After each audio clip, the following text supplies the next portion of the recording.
is now worth about $1.4 billion. Oh, no, it's worth a lot more than that. What do you think? Easily $3 billion. $3 billion?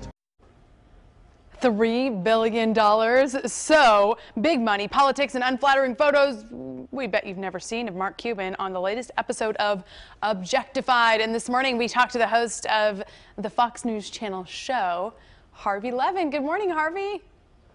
Hi, Jenny. Okay, so one of the several things that you talked to him about, and you know he's been pretty candid about, is this possible run for president in 2020. What did he have to say with regard to that?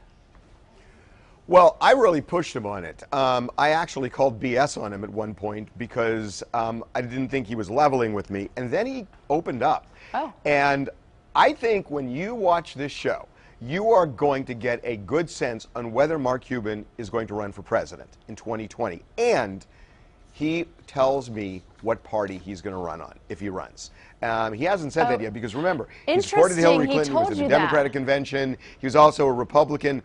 He told me which party. And that's huge because if it's the Republican Party, then he's going head-to-head with Trump in the primary. And if it's not the Republican Party, he's going to go at him in the general if he can win the nomination. So, you know, he has a lot to say about it. And he's got a strategy, and we talk about all of that on the show. Yeah, of course he's got a strategy. So there was also this photo that was revealed in your interview from a celebration Mark Cuban had much earlier in his career. So let's see part of that interview, and we'll talk about it on the other side. Back then, if I did something like that, we had to go have fun. And my buddies put this together. Venture Magazine. Right. Was there such a thing? There was such a thing called Venture Magazine. They're long gone. And I didn't really get top entrepreneur, but to my friends, Mark, you are wasted. No, I'm just tired. Are you just tired? Just tired. It was a long night just contemplating life. Mark. Okay, maybe a little bit. Oh my goodness. How'd you get him to pull out that picture? I gotta tell you, Jenny, well, it was his choice. I gotta tell you.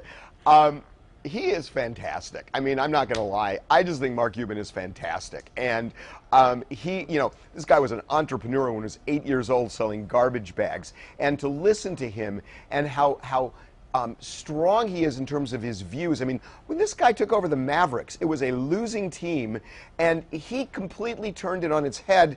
And you know a lot of this, but just the way that he defied other owners and things that the owners were saying to him and threatening him with. And he just took it, and Mark Cuban prevailed. And, you know, he prevailed in business, he prevailed in sports. Now the question is he going to prevail in politics? And I got to tell you, when you walk away from this interview, you're going to start thinking about Mark Cuban as a presidential candidate. We'll see. That's fascinating. That was quite the get in that. Really quickly, I know that you do have a quick update on the serious allegations against Harvey Weinstein, which we want to have you catch us up on since you're here. There is a woman who claims in 2013 Harvey Weinstein raped her in a hotel room in Beverly Hills, and the LAPD is now investigating this.